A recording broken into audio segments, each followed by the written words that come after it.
بسم الله الرحمن الرحيم. dhammaan ummadda Soomaaliyeed meel kasta joogto waan salaamayaa. dad badan baa su'aalo iga soo weydiinaya caawa arrinta igu dhacday. oon rabaa inaan si fiican ugu faahfaahiyo. waxaan marayay hotelka Star ama xaafadda Calaamada horteeda aan maraya ayaa dukaan baan ka soo baxay oo markaa ka adeegtay. dukaankii markaan saa uga soo baxay waxay la kulantay qabtan oo ciidan yaacaya ayaa walaal maxaa dhacay baan ku yiri jira adigu muran yar kadib waxay ii sheegeen ma jiraan warqad ama dacwadi ku socoto warqad ay sidaan oo ay igu soo dacweeyeen saycidi ama dibaan sameeyay ii sheegeen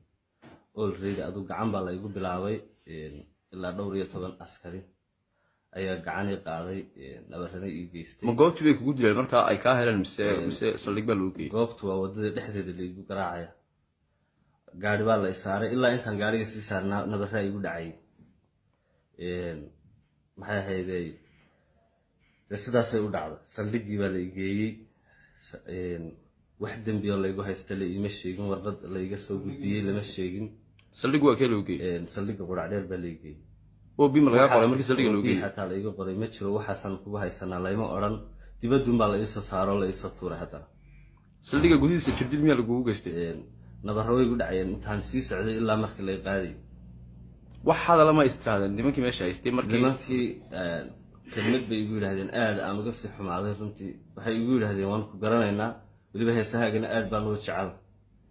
iyo fankaaga laakiin waxa iga yaabay qof ciidankayga oo booliska oo waliba ay garanaya oo waliba heesahaaga waan xiiseeyaa ilaa sababta igu geystay nabar ama igu dilay baa iga sii qiirsiisay runtii وسؤال لسه نقول دونه سقط سنة أنا أقول لهم خيس كمان فكرة يو وحشرة بقولال كن أوقفوا نبرد أنا جاي يقول دعاء هبين يقول بقى يقول دعاء يقول كيس يدم بجيسن وحنا قعد سنة يعيدهم كبولسكا إن شاء الله مرة بين أنا أوقف عندهم بجيسن أنا نبر بدعين أول لسه نقول دونه دولة